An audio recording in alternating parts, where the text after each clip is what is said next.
Shalom semuanya, senang kembali bersama dengan semuanya. Kita akan melanjutkan tadarusan Alkitab kita di hari ini, di malam hari ini. Dan saya berharap semua dalam kondisi yang diberkati, sehat, terus semangat dalam bertadarusan. Sebab yang saya tahu ya, Alkitab saya mengatakan bahwa iman kita yang kalau bertumbuh itu menyenangkan Tuhan, itu iman bisa bertumbuh hanya dari pendengaran akan firman, pembacaan akan firman, bukan dengan yang lainnya. Jadi lewat tadarusan ini saya berharap, saya berdoa, semua kita, saudara dan saya, imannya bertumbuh ya. Nggak ada iman yang hebat itu ya. Dalam artian selama kita hidup, iman tuh ya terus progresif, terus bertumbuh ya. Sampai akhirnya kita dijemput Tuhan dan dibawanya kita masuk dalam kekekalan. Nah disitulah iman kita sempurna ya. Selama masih di dunia ini kita harus bertumbuh senantiasa. Nggak ada profesor dalam iman Kristen.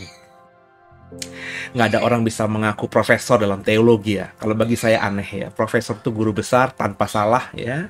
Dan bagi saya Alkitab itu nggak bisa dibaca seperti matematika 1+1 sama dengan 2 gitu ya. Ada dimensi-dimensi lain dan kita berharap lewat pembacaan Alkitab, lewat keintiman dengan Tuhan, semua tadi bisa paling tidak kita kerjakan ya. Meskipun orang lain bisa lari lebih cepat ya, kita berlari sesuai kapasitas kita sampai akhirnya kita dapatkan kesempurnaan. Dan saya yakin jerih payah kita tuh Tuhan nilai, Tuhan tahu, Tuhan yang perhitungkan gitu ya. Sebelum kita masuk dalam tadarusan Alkitab kita tundukkan kepala, kita berdoa. Bapa, kami mengucap syukur pada malam hari ini kami kembali boleh bertadarusan Alkitab. Doa kami agar setiap kami yang mengikuti program ini semakin bertumbuh dalam iman, diberkati, dan kami percaya setiap kami akan setelah ibadah ini, setelah tadarusan Alkitab ini semakin punya pengenalan yang baik tentang dirimu dan akhirnya bisa menjadi orang-orang yang sepanjang sisa hidup menyenangkan hati Tuhan. Jangan satupun kami yang kau lalui, kami siap diberkati. Haleluya. Amin. Kita siapkan Alkitab kita masing-masing, kitab Amos ya. Terlalu besar kasih-Mu Bapa, pengorbanan yang Kau berikan bagiku. Terlalu mahal darah-Mu Yesus tercurah untuk menebus hidupku, tercurah untuk menebus hidupku. Ya, Amos pasal yang ke-6 ya. Kita akan membaca Amos pasal ke-6 ini bersamaan ya. Perikopnya diberi judul oleh Lembaga Alkitab Indonesia, Rasa Tentram yang Palsu. Ya, bersama saya ayat yang pertama. Celaka atas orang-orang yang merasa aman di Sion, atas orang-orang yang merasa tentram di Gunung Samaria, atas orang-orang terkemuka dari bangsa yang utama, orang-orang yang kepada mereka kaum Israel biasa datang. Menyeberanglah ke Kalne dan lihat-lihatlah, berjalanlah dari sana ke Hamat yang besar itu dan pergilah ke Gad orang Filistin. Adakah mereka lebih baik dari kerajaan-kerajaan ini? Atau lebih besarkah daerah mereka dari daerahmu? Hai kamu yang menganggap jauh hari malapetaka, tapi mendekatkan pemerintahan kekerasan, yang berbaring di tempat tidur dari gading dan duduk berjuntai di ranjang, yang memakan anak-anak domba dari kumpulan kambing domba, dan anak-anak lembu dari tengah-tengah kawanan binatang yang tambun, yang bernyanyi-nyanyi mendengarkan bunyi gambus, dan seperti Daud menciptakan bunyi-bunyian bagi dirinya, yang minum anggur dari bokor dan berurap dengan minyak yang paling baik, tapi tidak berduka karena hancurnya keturunan Yusuf. Sebab itu sekarang mereka akan pergi sebagai orang buangan di kepala barisan, dan berlalulah keriuhan pesta orang-orang yang duduk berjuntai itu. Tuhan Allah telah bersumpah demi dirinya, demikianlah firman Tuhan, Allah semesta alam, aku ini keji kepada kecongkakan Yakub dan benci kepada purinya. Aku akan menyerahkan kota serta isinya, dan jika masih tinggal 10 orang dalam satu rumah, mereka akan mati. Dan jika pamannya pembakar mayat itu yang datang mengangkat dan mengeluarkan mayat itu dari rumah itu, bertanya kepada orang yang ada di bagian belakang rumah, adakah lagi orang bersama-sama engkau? Dan dijawab, tidak ada. Ia akan berkata, diam, sebab tidaklah patut menyebut-nyebut nama Tuhan. Sebab sesungguhnya Tuhan memberi perintah, maka rumah besar dirobohkan menjadi reruntuhan, dan rumah kecil menjadi rosokan. Berlarikah kuda-kuda di atas bukit batu, atau dibajak orangkah laut dengan lembu? Sungguh, kamu telah mengubah keadilan menjadi racun, dan hasil kebenaran menjadi ipuh. Hai kamu yang bersuka cita karena Lo-Dabar, dan yang berkata, bukankah kita dengan kekuatan kita merebut Karnaim bagi kita? Sebab sesungguhnya aku akan membangkitkan suatu bangsa melawan kamu, hai kaum Israel, demikianlah firman Tuhan semesta alam. Dan mereka akan menindas kamu dari jalan yang menuju ke Hamat sampai ke sungai yang di Araba. Ayat atau pasal ke-6 dari Amos ini, ya saudara ya, hanya sampai ayat ke-14 ya. Hanya ayat yang pendek saja ya. Dan masih konsisten dengan apa yang kita baca, kita tadarusin Amos pasal 1, 2, 3, 4, dan 5 yang sebelumnya ya. Kita sudah tadarusan Alkitab pasal-pasal Amos sebelumnya. Di dalam konteksnya Amos ini memang Amos menjadi alat Tuhan untuk mengutarakan isi hatinya dan mungkin juga meluapkan amarahnya. Jadi Tuhan pakai Amos untuk menyatakan amarahnya kepada Israel, kepada Yehuda. Dimana kalau dari ayat pasal 1 sampai pasal 6 ini kita lihat Yehuda memang keras kepala ya. Yehuda satu sisi mereka masih beribadah, tapi munafik, mereka tetap berbuat jahat. Mereka kalau di pasal-pasal sebelumnya dikatakan mereka ke Betel beribadah kepada Tuhan, tapi mereka habis itu berbuat jahat seolah-olah tidak ada Tuhan. Dan ketika mereka ditegur dengan hukuman, mereka tetap tidak peduli dan menganggap hukuman itu ya biasa saja. Sehingga akhirnya Tuhan yang di dalam pasal ke-5 kemarin kita bahas ya, itu menghukum Israel secara langsung, tidak lagi media-media, tidak pakai media-media lagi. Dan kalau sudah ada dalam penghukuman Tuhan, itu nggak ada yang sanggup untuk melarikan diri atau meloloskan dirinya. Dan kalau Tuhan yang menghukum, itu ngeri. Ya, saya selalu berkata hubungan antara Adonai dan Israel layaknya bapa kepada anak. Saya selalu membagikan ya, kalau bapa marah kepada anak, ya marahnya marah karena sayang, supaya anak ini bisa mengerti kesalahannya dan berubah, ya mengubah hidupnya, pola hidupnya, sikapnya menjadi baik kembali. Itu hukuman Bapa seperti itu. Bapa dunia, saya saja. Saya selalu berkata kalau menghukum anak ya tidak dalam tensi ingin menghajar habis atau membunuh, membinasakan, tidak. Ya, saya pernah marah juga kepada anak-anak saya, tapi dalam tensi saya ingin mendidik mereka, ya, karena yang mereka lakukan itu salah dan sudah berkali-kali kita diskusi, kita bicara, tapi mereka terus mengulangi. Nah, penting sesuatu yang out of the box dilakukan supaya menjadi perhatian mereka ya dengan marah itu, ya, sehingga mereka akhirnya paling nggak menyadari lah. Nah, orang tuanya tidak suka. Ya, tapi saya sebagai orang tua juga tidak pernah marah itu sampai pada level menghukum yang tadi, membinasakan tadi. Ya. Karena sudah muak begitu. Belum pernah. Mendekati pun belum gitu. Masih dalam taraf menghukum, kalaupun akhirnya menghukum dengan sesuatu yang keras gitu ya. Gak lama kemudian ya penyesalan dalam diri saya gitu ya. Jadi apa yang disampaikan Amos di pasal 6 ini, itu saya bisa membayangkan amarahnya Tuhan terhadap Israel. Itu sudah, ya Tuhan tuh maha sabar memang. Tapi ini sudah melampaui ya, batasan Tuhan. Ya, Tuhan tentu ada ukuran-ukuran. Oke, saya maha sabar, kau bilang saya maha sabar ya. Tapi tentu ada batasan juga. Ya, ada waktunya Tuhan juga atas Israel. Dalam konteks Amos ini akhirnya Tuhan menghukum Israel luar biasa. Sebab mereka sombong ya. Mereka merasa nyaman, aman di Sion, ya, tentram di gunung. Mereka merasa mereka bangsa yang hebat, bangsa yang diberkati. Padahal mereka tidak jalan.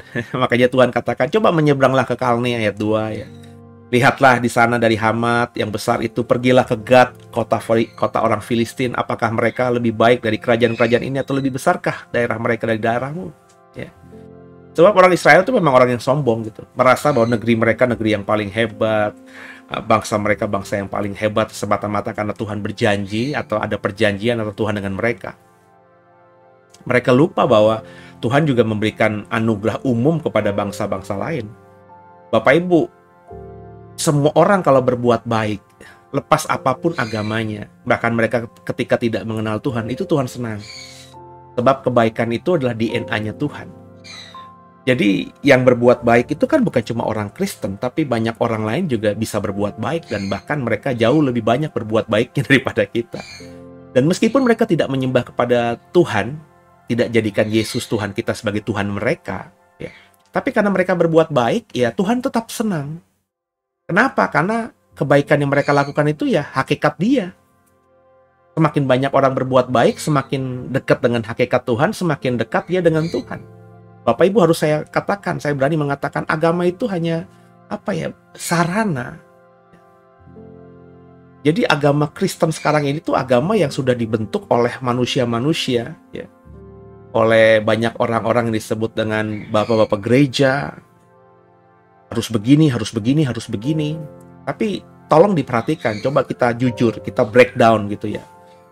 Aturan gereja, budaya gereja, ya. Aturan dalam agama Kristen, mana yang boleh, mana yang tidak boleh. Apakah itu benar-benar pure kata Alkitab? Di zaman Tuhan Yesus saja orang Farisi, ahli Taurat, orang beragama Tuhan tegur karena mereka lebih banyak melakukan apa yang diajarkan nenek moyang mereka daripada yang diajarkan oleh Musa lewat Taurat yang Tuhan berikan di Sinai itu. Jadi Taurat di zaman Tuhan Yesus itu sudah ditafsirkan. Ya. Awalnya demi kebaikan, tapi tafsiran itu ya akhirnya yang dikerjakan bukan kebenarannya. Ya. Sama dalam kehidupan kalau mau jujur ya, agama Kristen hari ini. Banyak hal-hal yang diajarkan, diimani, diyakini oleh agama Kristen, tapi sebenarnya Alkitab tidak mengatakan apa-apa soal itu. Waduh, nanti ya, ini bukan konteksnya tadarusan Alkitab, tapi nanti konteksnya saya akan mengajar lah ini ya. Nah, dalam khotbah atau nanti saya yakin September, Oktober lah ya, saya sudah punya waktu agak cukup panjang. Saya bikin program-program seperti sebelumnya, seperti misalnya Living in Wisdom saya akan bikin lagi, dan beberapa program yang lainnya ya, untuk mengajarkanlah apa yang saya pahami dan membagikannya kepada saudara supaya saudara punya pemahaman yang lebih dalam lagi soal bagaimana sih sebenarnya kita sebagai seorang Kristen itu. Jadi ya ini ya, mereka merasa mereka yang paling benar, orang lain tidak benar. Padahal orang lain juga benar gitu ya. Orang lain juga diberkati. Kayak Gad, orang Filistin, kota mereka kota yang besar. Hamat ya, itu kota yang besar. Kalne kota yang besar. Yang orang Israel ya tidak tahu, itu seperti peribahasa seperti katak dalam tempurung. Banyak orang mengatakan, orang Indonesia terutama banyak mengatakan, wah negeri kita luar biasa indah, bla bla bla bla bla. Ya, saya harus akui, negeri kita indah. Tapi bukan yang indah satu-satunya. Di luar sana banyak yang indah juga. Seperti kita ya, saya sudah pernah singgung dalam khotbah gitu kan. Kita diajarkan bahwa nenek moyang bangsa Indonesia adalah rakyat Indonesia, masyarakat yang ramah tamah, sopan santun, sering tolong menolong dan lain sebagainya lah. Image-nya tuh ditanamkan sejak kecil kepada kita lewat buku-buku pelajaran tuh bangsa kita ya, itu baik gitu ya. Tapi perhatikan ya, saya munculkan dalam slide di dalam khotbah minggu kemarin ya, bahwa netizen Indonesia itu ya yang paling jahat mulutnya, yang paling tidak bersahabat gitu ya, yang paling tidak baik gitu ya dibandingkan netizen dari negara-negara lain di Asia Tenggara. Bayangkan ya. Ya, saya jujur saja ketika itu sudah coba punya ngebayangin ya, karena saya berusaha untuk melihat apapun dengan logika, tapi kan harus dibuktikan dengan survei gitu ya. Maka ketika beberapa waktu yang lalu ada lembaga survei yang kredibel mengatakan netizen kita tuh paling brengsek se-Asia Tenggara, saya akhirnya langsung nelen ludah gitu. Oh, berarti ini kan cerminan dari bangsa ini, ya. Bahwa apa yang dikatakan bangsa ini bangsa yang ramah tamah ya tidak terbukti berdasarkan survei itu. Sebab kalau bangsa yang ramah tamah, tentu netizen Indonesia, netizen yang tidak mau peduli, tidak terlalu campur tahu lah, tidak terlalu campur dalam terhadap apapun juga, tidak julid, tidak komen negatif. Kalau ramah tamah kok. Ya kalau berbeda ya diem saja gitu ya, tidak mengkomentari dengan hal-hal yang negatif. Ya. Netizen Indonesia kan mengerikan. Ya, coba apa misalnya ada Indonesia main bola sama negara lain gitu ya. Kemarin yang seru tuh melawan apa namanya Myanmar ya. Pokoknya melawan Myanmar sih apa yang Vietnam ya. Yang apa sepak bolanya nomor 1 di Asia Tenggara. Terus ada pemain Vietnam yang entah menjegal kah, entah ngotot kah, sehingga tampak di layar TV itu merugikan pemain Indonesia. Itu bisa loh netizen Indonesia tuh menyerang Instagramnya, memban Instagramnya sehingga Instagramnya diturunkan ya, dimatikan oleh Instagram pusat gitu ya, sehingga dia tidak bisa main Instagram lagi, Instagramnya mati gitu, di-ban ya, dilaporkan yang hal-hal yang buruk. Itu bisa loh, itu kan jahat sebenarnya. Nah, namanya main di bola itu ya begitu kan, pemain bola kita juga begitu kok, kasar juga kok. Ya, namanya sedang bermain, bertanding ya harus ngotot gitu kan ya. Nah ini bukti, saya sih hal-hal kayak gini tidak bangga gitu ya, menyedihkan gitu ya. Sama misalnya dalam sisi yang agak lain gitu ya. Kalau ada pemain bola kita dipakai untuk membela klub bola di luar negeri, di Eropa misalnya. Yang ada beberapa pemain seperti Witan Sulaiman, Egy, ya, Maulana ya, itu kan main di Eropa Timur gitu ya. Itu klub sepak bola mereka langsung Instagramnya banyak gitu ya, followersnya gitu ya. Yang unik ada kalau nggak salah si Witan kemarin main di sebuah klub bola di Eropa Timur, klub bolanya kecil dari kota kecil, itu tiba-tiba ketika di hire gitu ya, jadi pemain klub itu, followers Instagram klub itu jauh lebih besar daripada seluruh penduduk kota tempat klub itu berada. Itu diserang sama di follow sama netizen Indonesia. Nah ini tipikal ya, yang seperti itu ya, bisa lihat positif tapi negatifnya juga ada. Ya. Ketika misalnya nanti Witan diperlakukan tidak baik itu oleh klub tersebut, saya yakin itu netizen itu akan cabut dengan sendirinya dan bahkan membuli dan bisa membuat Instagramnya klub bolanya Witan yang dianggap merugikan itu akan di-ban oleh Instagram. Jadi hari-hari ini tuh kita akhirnya melihat ya itu kenapa ya, karena tadi ya kita tuh hanya seperti katak dalam tempurung ya, hanya tahu di dalam saja ya, hanya hebat di dalam saja, nggak pernah keluar ya. Kita selalu bilang bangsa kita itu bangsa yang toleransinya tinggi. Omong kosong saudara, omong kosong, toleransinya tinggi. Di barat sana, di Eropa sana justru lebih tolerans. Kita nggak pernah dengar ada ribut-ribut soal apa namanya Islam dan Kristen di sana. Masjid di Inggris itu di mana-mana ada. Ya, di Amerika masjid kalau mau didirikan bisa dengan mudahnya. Ya, orang beribadah di sana tidak ada masalah.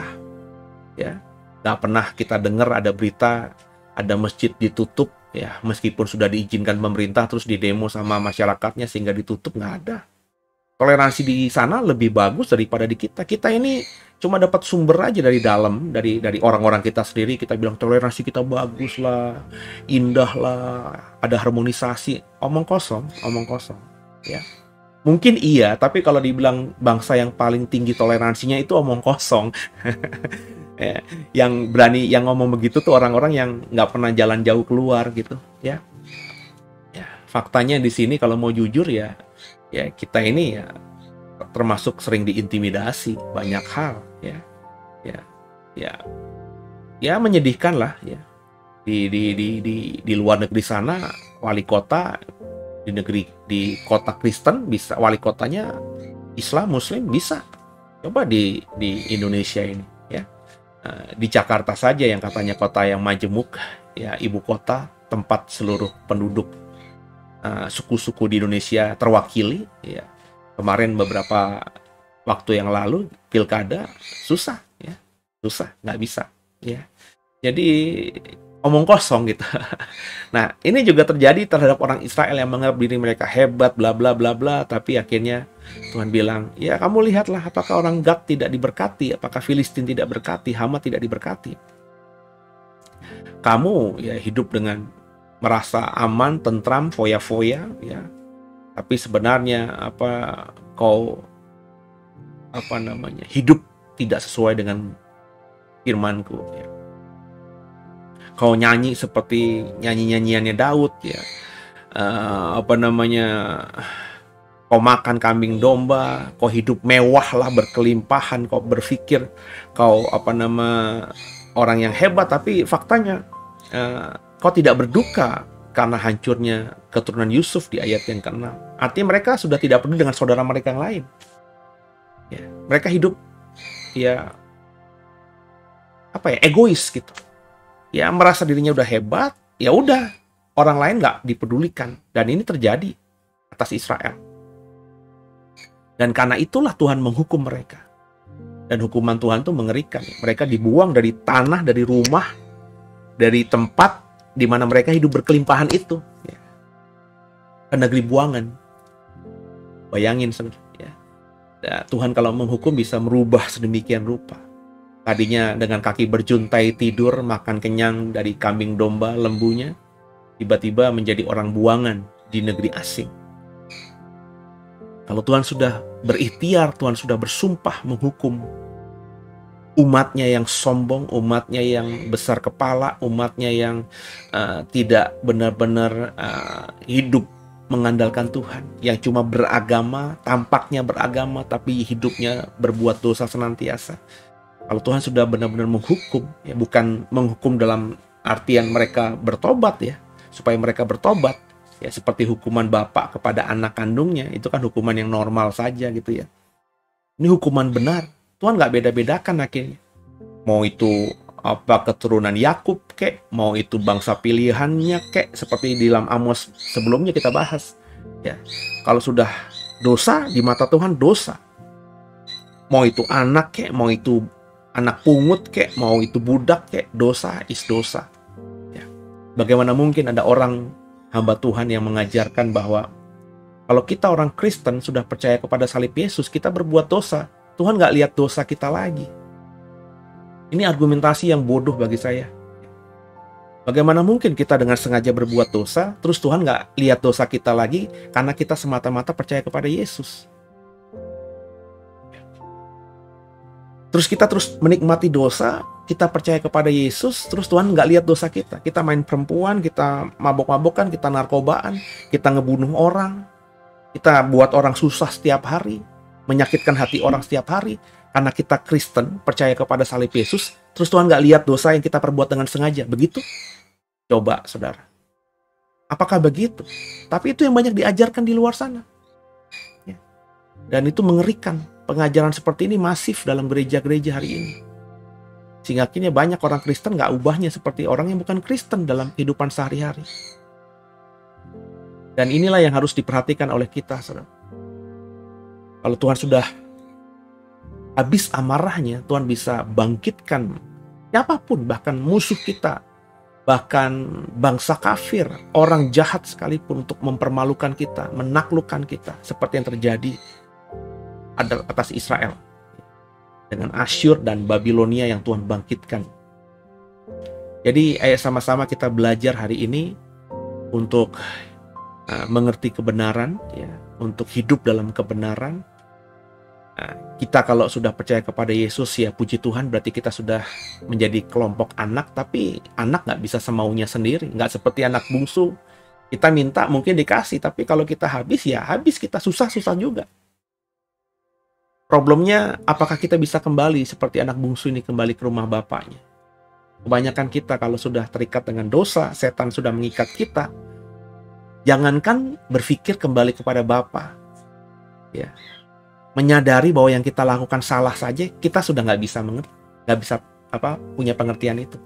Saya sudah bertemu dengan banyak orang yang sudah saya nasihati, karena saya tahu saya nilai itu salah, tetap aja mereka melakukan hal itu.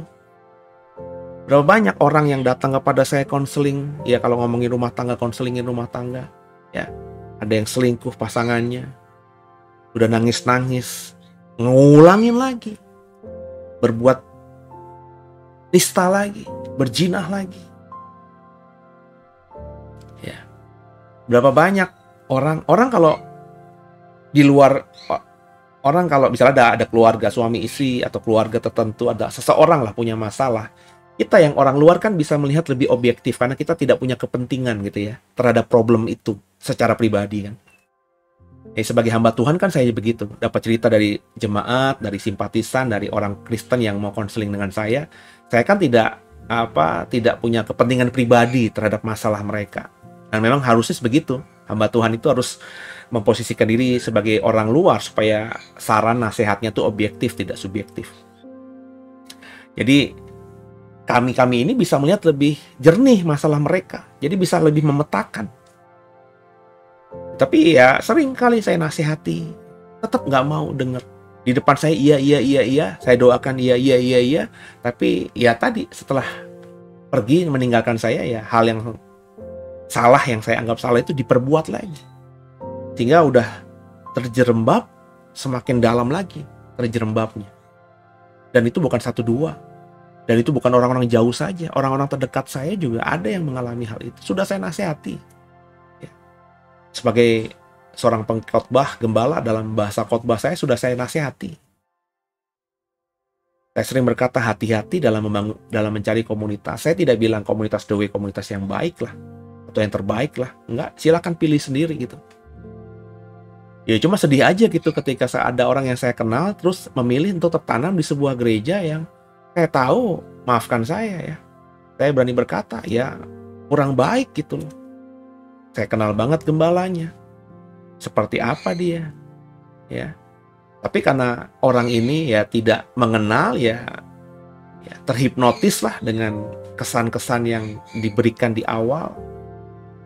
Padahal saya bilang kalau tertanam dalam sebuah gereja ya harus berdoa dan mencari gereja atau lingkungan yang sempurna nggak akan ada, ya nggak akan ada. Ya.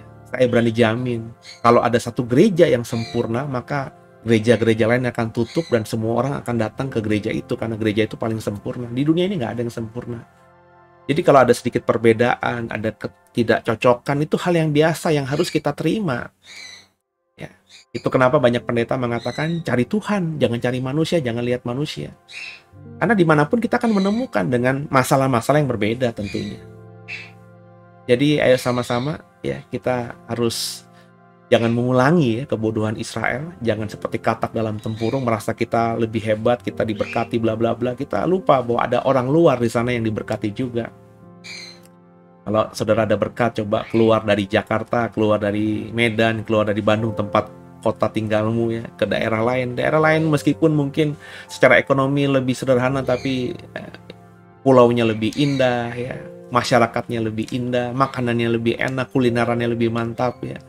Kalau sudah ada berkat, coba libur, ajak anak-anak ke luar negeri, melihat supaya tahu bahwa meskipun Indonesia ini luar biasa, di luar negeri sana ada yang jauh lebih luar biasa juga. Supaya akhirnya kita menyadari bahwa ya Tuhan itu memberkati siapa saja ya, yang hidup baik ya. Apalagi kita kalau anak kita baik, ya tentu perlakuan Tuhan kepada kita sebagai anak akan jauh lebih berbeda daripada perlakuan dia kepada budaknya yang berbuat baik. Tangkap ya saudara ya. Nah, kedudukan spesial kita inilah yang harus kita pertahankan. Bukan cuma dipertahankan, tapi ritmenya ya harus terus baik, menyenangkan hati Tuhan. Ini yang tidak dilakukan Israel. Israel terlalu percaya diri, sebagai anak dia tidak akan dihukum, sebagai anak dia akan terus diberkati. Ya, dia lupa bahwa sebagai anak dia harus terus-menerus dengar dan taat sama bapaknya. Semoga Amos pasal 6 ini jadi berkat buat semuanya. Haleluya. Pujilah nama Tuhan.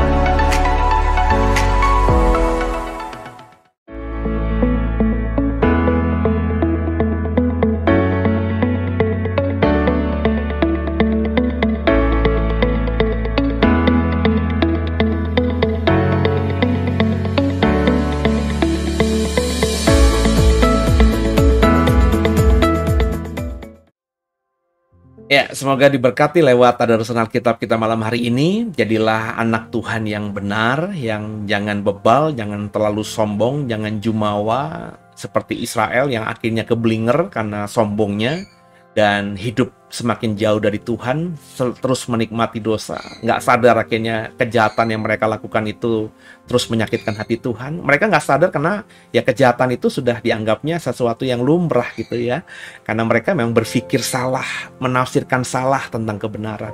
Dan banyak orang Kristen hari-hari ini yang berpikir bahwa yang mereka lakukan itu benar, padahal yang mereka lakukan itu dikerjakan karena sebuah penafsiran yang keliru.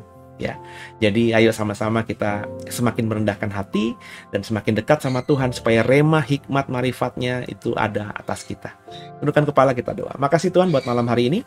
Kami percaya kami semua diberkati Tuhan, dan tolong mampukan kami bukan cuma cakap jadi pendengar tapi cakap jadi pelaku firman. Ampuni salah dosa kami. Yesus Kristus adalah Tuhan juru selamat kami yang hidup, dan ke dalam tangan-Mu lah kami serahkan tubuh, jiwa, dan roh kami. Haleluya. Amin.